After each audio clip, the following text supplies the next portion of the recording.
Recording. Good evening, students. This is your unit number 4, that is working capital management. And the first topic is inventory management. So, inventories are the stock of the product a company is manufacturing for the purpose of sale. And it has three components, or we can say it has three forms. First is the raw material, second work in process, and third is the finished goods.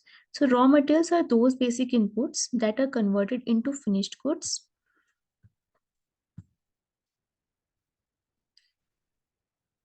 And the second is work in process, and that is the semi-manufactured in products. They are the intermediary stage between the raw material and the finished goods. Now the third component is the finished goods. They have completed the manufacturing process, and now that stock is ready for the sale purpose.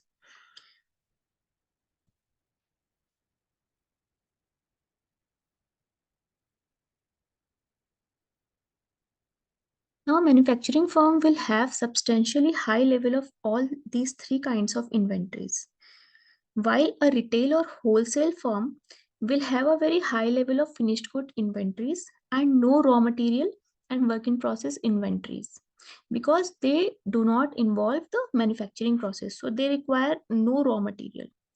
They only have the finished good inventories. But the heavy engineering companies, they produce long production cycle products. Therefore, they carry large inventories. On the other hand, inventories of a consumer product company will not be large because of short production cycle and the fast turnovers. Now, there are some firms who also maintain some fourth kind of inventory, that is the indirect material inventory, which is not directly involved in the production process, but they facilitate or support the production process. And these involve all the indirect material related to the maintenance, like soap, broom, oil, fuel, light bulbs, etc. And these are related to the supplies, stores, and spares. These materials do not directly enter production but are necessary for the production process. Usually, these supplies are small part of the total inventory and do not involve the significant investment. Therefore, a sophisticated system of inventory control may not be maintained for them. Now, there's some purpose or motive for holding these inventories of all the types, whether it is raw material, work in process, or the finished goods. These three motives are: firstly, the transaction motives, which emphasizes on the need to maintain inventories to facilitate the smooth production and sale operations. Second is the precautionary motives which necessitates holding of inventories to guard against the risk of unpredictable changes in demand and supply forces and the other factors. And the third is the speculative motive, which influences the decisions to increase or reduce the inventory level to take advantage of price fluctuations, such as petrol prices fluctuate. So whenever people get informed that the prices are going to rise, they get their vehicles filled with the fuel in advance.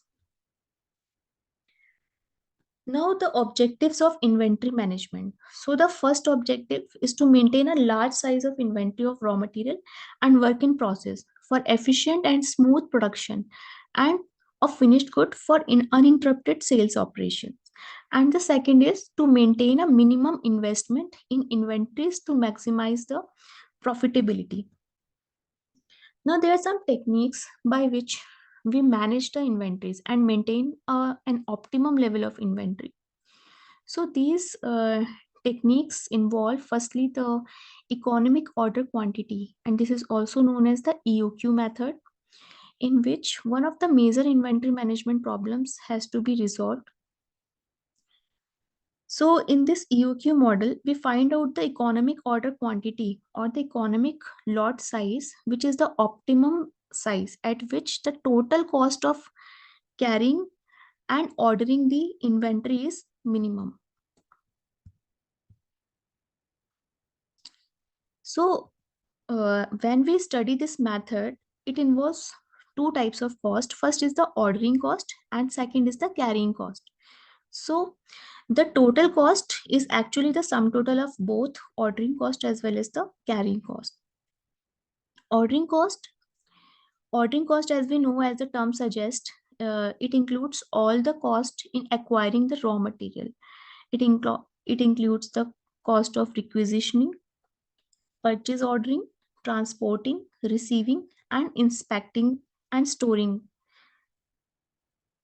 So as we increase the order size, our ordering cost proportionately increases.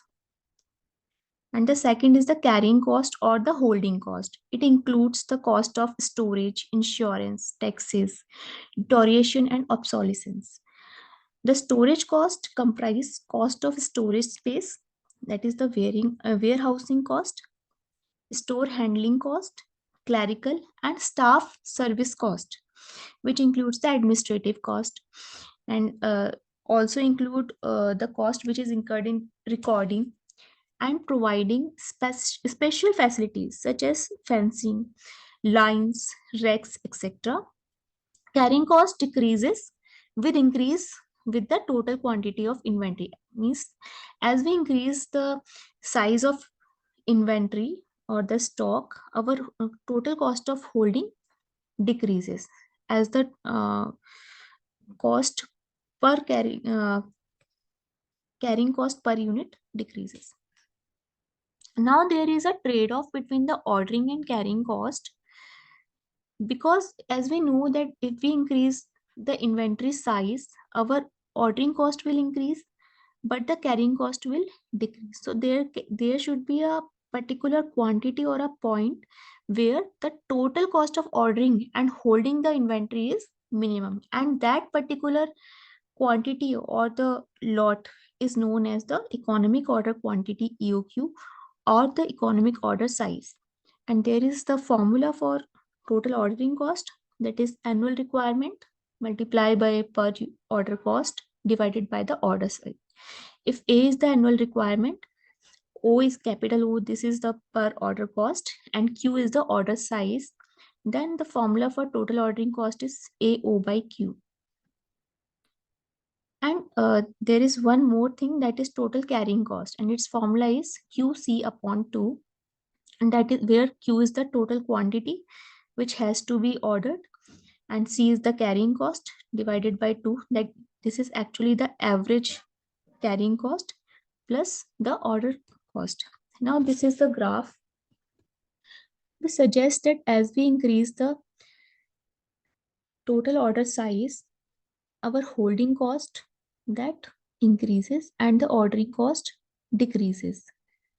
So there is one point at which the total cost of ordering and carrying the inventory is minimum. And at this point, both the holding cost and ordering cost are also equal. So at this point, when we draw the graph of total cost, we get a particular point at which the total cost is minimum. And at this particular cost, we find the EOQ, that is the economic order quantity. Now there is one thing, that is reorder point. So reorder point is the point at which we should reorder to replenish our stock, which is going to be finished soon. So the reorder point is that inventory level at which an order should be placed to replenish the inventory.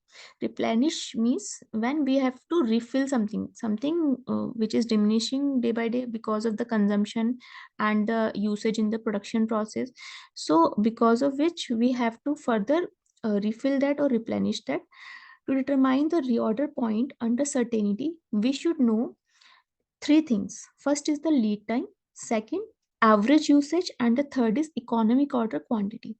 So the lead time is the time difference between the quantity ordered and the quantity delivered, because there's many instances where there is some distance between the supplier company and the consumer company. So it may take some time, maybe some hours or some days or weeks or maybe months. So that may be the lead time. So lead time is the time normally taken in replenishing the inventory after the order has been completed. So by certainly certainty, we means that usage and lead time do not fluctuate. So in case of certainty, when we know that what is the exact lead time and what is the average usage, the formula for the reorder point is lead time multiplied by the average usage plus the safety stock. So this is the graph in case of certainty. So in case of certainty, as we can see here, as our because of the usage in production process, our inventory stock is decreasing in a linear manner. Here at a particular point, we know that if our lead time is this, here in this example it is 3 units. So if it is this, then in advance of that, we draw this line of reorder point on the y-axis of EOQ. So here we get reorder point. So if the lead time is 3 here, so if we determine it with the help of this graph, we can make a perpendicular line on the horizontal on the vertical axis, and here we find it as a 150. And this can also be determined with the help of formula also. And the second is the reorder point in case of uncertainty. When there is uncertainty and we don't know the exact lead time and the average usage, and it becomes a bit complicated. So here again, this is the linear line, and this is the uh, probable, you can say, way in which the consumption of inventory is taking place. So from here we have made this dotted line, and on this graph we can say that by making a perpendicular line on this vertical axis, we find this reorder point, that is 225. So that's it for today's lecture. Thank you.